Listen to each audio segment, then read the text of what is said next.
رغم المصاعب والمتاعب والضنائب. Mohon sarannya Ustaz, jika seseorang ingin menikah diharuskan menabung untuk biaya pernikahan, sedangkan Islam mengajarkan untuk sedekah. Lalu baiknya bagaimana? Tenang aja, sedekah aja. Kasih fakir miskin, nanti datang lagi sedekah lagi. Pasti datang 10 kali lipat, 10 kali lipat, aman kok. Bahkan Allah akan kasih juga istri yang seperti itu nanti suka sedekah. Iya, ada. Kalau orang subhanallah sudah terbiasa dengan satu pola hidup, misalnya dia biasa sholat malam, nanti dia dapat orang yang suka sholat malam tuh. Kuasa Allah itu. Makanya Allah mengatakan at-tayyibina lit-tayyibat. Orang-orang yang baik laki-laki dapat perempuan yang baik-baik. Al-khabithina lil-khabithat. Orang laki-laki buruk dapat perempuan buruk. Memang begitu. Orang yang biasa tiap malam di diskotik, teller, pasangannya juga orang begitu tuh. Kira-kira kalau orang biasa mabuk di diskotik, di bar, terus mau cari perempuan di majelis taklim. Dia mau cari yang sealamnya dia kan gitu. Ya, sama dengan akhwat pakai jilbab terus kemudian mau cari laki-laki yang nakal, yang pemabuk, nggak mungkin. Ya gitu. Jadi memang sudah subhanallah kata Nabi SAW, al-arwahu junudun mujannadah. Ruh itu seperti sejalan. Jadi dia seirama.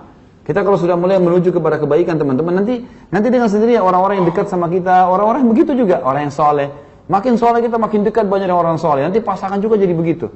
Dan tampiasan kesolehan itu teman-teman bukan cuma ke kita, ke pasangan, ke anak-anak, bahkan bisa terwariskan. Bisa terwariskan, gitu kan?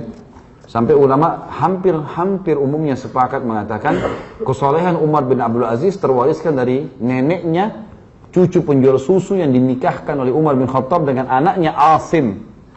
Gara-gara waktu neneknya punya cucu ini mau curang, gitu kan? Tambah dengan air, cucunya mengatakan, "Enggak, jangan." Sudah tahu kisahnya kan? Belum. Sudah berapa kali dibilangin. Umar bin Khattab di zaman khilafahnya pernah lewat di rumah seseorang penjual susu, kemudian ditemukan nenek sama cucunya lagi mau ngatur susu untuk dituang di botol, dijual besok. Ternyata pesanannya bertambah. Kemudian lalu berkatalah si nenek ini, kayaknya cucu kita tambah aja air nih.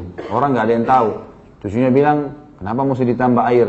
Nanti kalau Umar tahu, Umar marah. Umar lagi ada di belakang tembok mereka. Lalu kemudian berkata, neneknya Umar nggak tahu. Umar nggak ada, tengah malam begini dari mana Umar datang gitu. Lalu kemudian si cucunya menangis sambil mengatakan kalau Umar tidak tahu bagaimana dengan Tuhannya Umar, gitu kan. Maka tiba-tiba Umar dengar kalimat itu, pulang ke rumahnya, bangunin semua anak laki-lakinya, ayo bangun, siapa yang mau nikah? Malam-malam disuruh nikah nih. Langsung bangun, siapa yang mau nikah dengan cucunya penjual susu? Mereka bangun tidur, nggak ada yang bisa jawab, masih ngantuk. Suruh nikah. Nanti kata Umar bin Khattab, kalau tidak ada yang mau nikahi, saya akan nikahi. Barulah Asim angkat tangan, saya ayahku, sebagai bentuk bakti pada anda. Maka menikahlah Asim dengan perempuan ini, punya anak namanya Abdul Aziz. Abdul Aziz punya anak namanya Umar bin Abdul Aziz, gitu kan.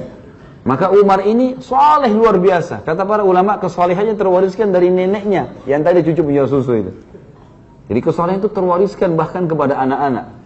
Makanya disuruh cari orang yang jalur nasabnya baik, kan gitu. Sampai begitu.